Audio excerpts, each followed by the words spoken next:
University of California at Santa Cruz. Today I'm going to talk about how to remove the atmospheric turbulence effect. So as we know that long-distance imaging systems can easily be suffered by suffer from atmospheric turbulence, which produce geometric distortion and blur, like the example I'm showing here.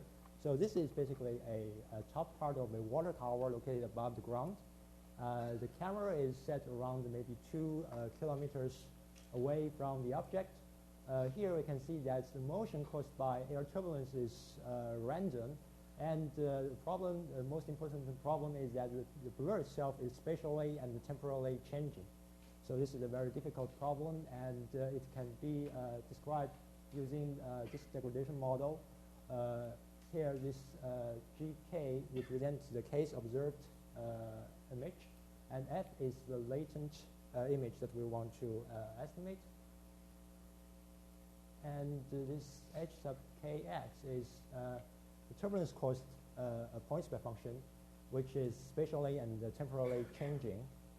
And we also have a diffraction-limited point spread function caused by the device itself. And it can be viewed as spatially and temporally constant. And of course, we have noise everywhere.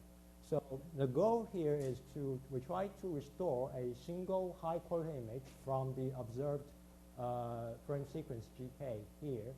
And we assume that both the scene and the camera are static. So no camera motion, no object motion is considered. So one important property of atmospheric turbulence effect is the isoplanatism. Okay, so let's just consider about one point here, which comes from this beam. This is the CCD sensor point. So so if we consider the light that is projected to a neighboring point, which basically travels through the same parts of the turbulence layers, so that the point spread function caused by this beam should not be that different from this one.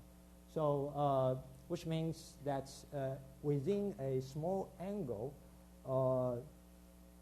the point spread function can be approximately viewed as spatially constant.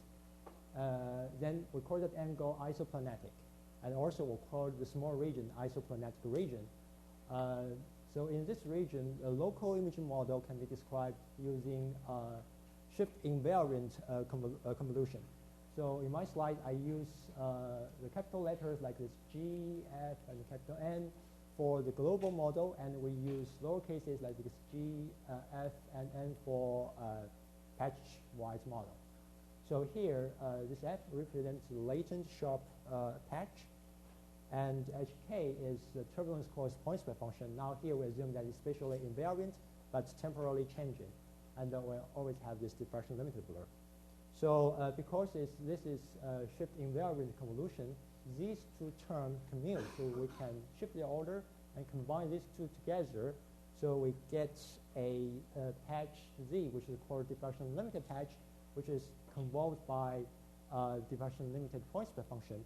And we know that because this point spread function is globally constant, so it's better to estimate it and remove it under a much larger region, like for example the whole image. Because in that case, we have, first of all, we have more observations, and we can incorporate the prior knowledge about natural images to more accurately estimate and remove this diffraction-limited blur. So based on this idea, we propose a restoration framework that contains 3 major steps. Given an observed sequence GK, what we do first is we register each frame with respect to a fixed grade, so that we can somehow alleviate the geometric distortion effect. And after that, we'll try to restore an image which we call Near-Diffraction-limited. This image can be approximately being viewed as convolved by a spatially constant point spread function. And then we can do single image blind deconvolution to finally get the sharp output. So let me briefly introduce each step to you. So first is the non-rigid image deformation registration. So as I mentioned before, that the turbulence effect is smooth, which means the motion field can be described by the motion of some control points, like the color dots here, that is assumed to be sparsely and equally distributed on the reference grid, so that the moment of a given pixel x on the reference grid, its movement in the deformed grid can then be described as the weighted sum of the movement of these control points. If we stack the control points motion parameters together to get this deformation vector, then this is basically the vector we want to estimate, and the weight itself is determined by a smooth spline function. So in the classic spline-based registration algorithm, we can estimate the forward deformation vector. Forward means that from reference to the target or the observed grid. We can basically estimate it by minimizing this forward fidelity term, or maybe plus some regularization term on the deformation parameter. But for that kind of way, we will contain some many, say, local minima. And we found that we can improve the estimation accuracy by considering both the forward fidelity term and the backward fidelity term together. These two are connected by the symmetry constraint, which is based on the fact that the forward deformation and backward deformation should be the opposite of each other. And we found that by doing this, we can reduce the number of local minima and increase the estimation accuracy. So once we got estimated this parameter, we can obtain a registered frame sequence RK by doing some simple, for example, bilinear interpolation. Okay, so the question is, how does this registration process affect the local emission model? Well, it seems that this kind of registration, which is also locally smooth, can be described or say modeled as some translational alignment, so that the local registration operator can be represented using a delta function, and which means the registered isoplanatic patch RK here can be viewed as a diffraction-limited patch controlled by some, say, shifted points per function, the turbulence cost points per function, plus shifted noise, which means this kind of registration operator should not significantly change the property of the noise and the local points per functions. So in the next step, we'll try to estimate the diffraction-limited patch and furthermore diffraction-limited image. So here we can, this step, it contains two major phases. First of all, given the registered image sequence, we graph the registered patch sequence, and then we detect the sharpest patch from this sequence. This patch is, of course, contaminated by noise, but we can do patch-wise temporal kernel regression to remove the noise, and then we get this near-diffraction-limited patch Z hat, and we only use the value of the center pixel here assigned to the estimated image Z hat, and then we go to the next overlapping patch that is centered in the neighboring pixel, and we go through the whole image. Then finally, we can get this we call near-diffraction-limited image Z hat. So why do we need to detect the sharpest patch? Well, according to some studies about statistics of air turbulence, it says that if we have sufficient observations, then the sharpest patch, say for example in the L's frame, can be viewed as being convolved by a points per function that is very close to the diffraction-limited one. So we call it near-diffraction-limited points per function, and this patch we call the near-diffraction-limited patch. This sharpness can be either measured through some sharpness metric, for example, the patch intensity variance, But of course, we have the noise problem, and another problem is that in the subsequent step, we need to do single image deconvolution, and the noise effect may be magnified by the deconvolution. So we need to reduce the noise. Fortunately, we have some temporal correlation across the sequence, which can be utilized to estimate the noise-free value. And this can be done using this kernel regression. Here we use zeroth order kernel regression to achieve this goal. Here, kernel means some weight values that gives high preference to the patches that is more similar to the one that we try to estimate.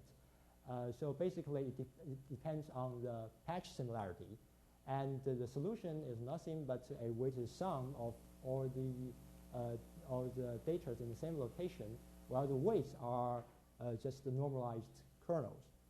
So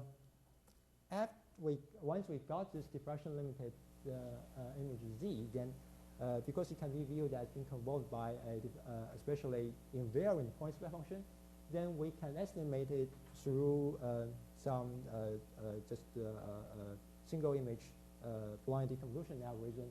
And in recent years, there are many papers talking about this problem, and most of them basically have the same framework, which is they estimate the latent image and the point square function by minimizing the cost function, which contains the fidelity term, and also some regularization based on the prior knowledge of the image statistics, natural image statistics, like this heavy tail distribution of the gradient, and also they have some regularization for the point square function. So in our approach, we implement Xiang's blind deconvolution method as the final step. So let's take a look at the experimental results. This is a video that is taken under the controlled scenario, which we sent Dr. Mellon and his group in Max Planck Institute for sharing this data with us. This is also used in their CVPR 2010 paper. So the turbulence here is caused by some hot air exhausted from building's vent.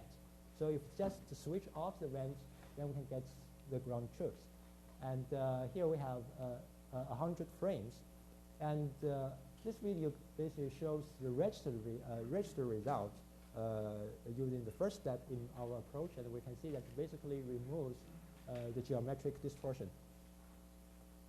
And let's compare our result with the EFF, which is efficient field flow, presented in CVPR 2010, and also the ground truth.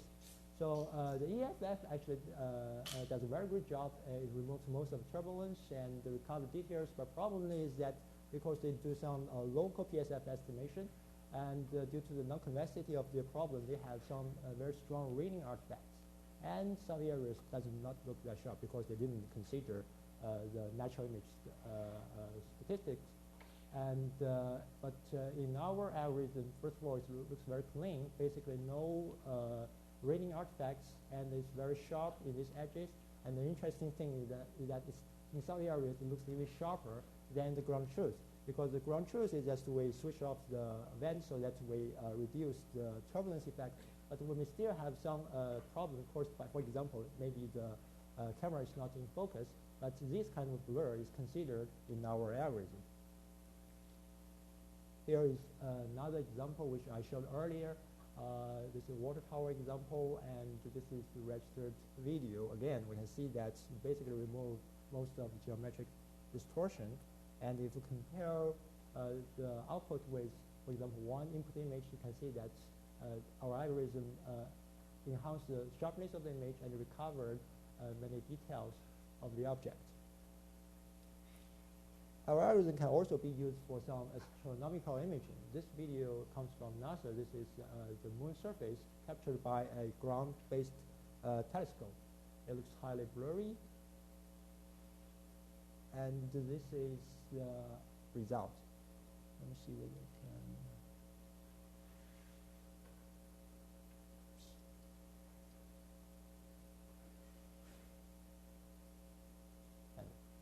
So zooming some part, we can see that some even some small craters that can hardly be observed from the original video can be recovered and clearly seen from our proposed results. So that's it. Any questions?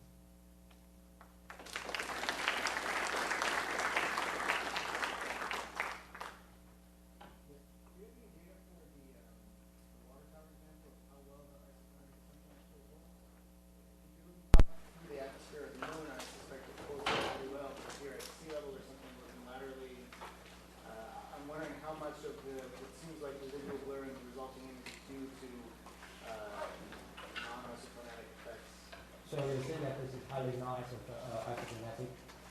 The previous water tower. It is highly anisotropic example, so that I don't know how what's the isoplanatic region for this region is called, but this is some kind of tuning parameters, like we set the area that we consider as isoplanatic, and that this is some kind of tuning parameters that we use. But in this practice, we say like maybe the pixel size is 999 patch, as we assume that's a isoplanatic patch, and we do the process in that on that primary set. Is there any accompanying wavefront sensor data for this, or no? It's just big. It's big. We have the big. We have the one. Other questions? I remember that you or your professor produced a similar paper last year in EI, right? Is that SPIE? SPI. Yeah. Yeah. Could you compare the advances since then? Oh yeah. Well, basically the first part, which is the registration part, is the same as the SPI paper. We use the same registration measure, but that paper is based on the assumption that the point function is constant. So we do some method of posteriori framework to do reconstruction, but we found that this assumption does not hold, and the results is not that good. Maybe I have some kind of comparison with the previous example. Let me show you.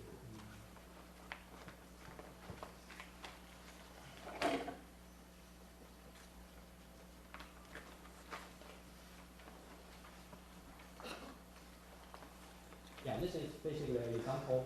I think this one is the result using our previous algorithm, and this one is using the current method. You can see a huge improvement here, because in that method we model the PSF as spatially constant. Did the previous paper have the deblurring? Sorry? Did the previous paper have the deblurring on top? Well, it doesn't have some kind of single image deblurring method. Any more questions? I have a question actually. Okay.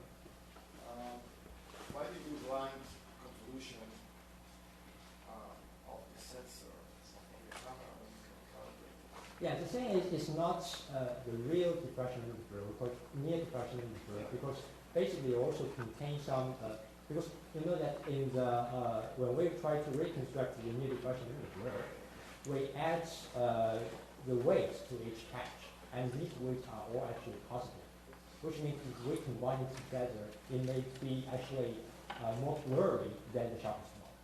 So we call it near-diffraction-limited. We don't know what kind of blur it is. It cannot be just estimating frequency. So the key idea of this algorithm is that we basically reduce the variation of the point function, and then we do single image blind convolution, and see that it works with this.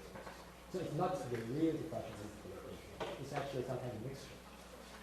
And we can, and this kind of blur, so if you take a look at the,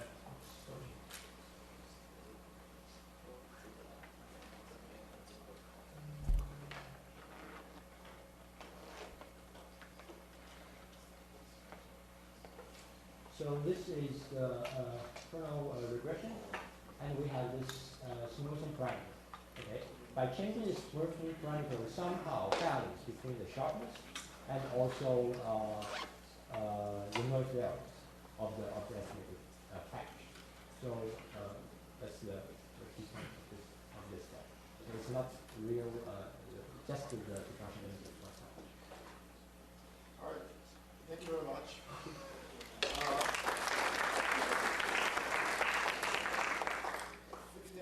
coffee. And then come back here to inverted talks.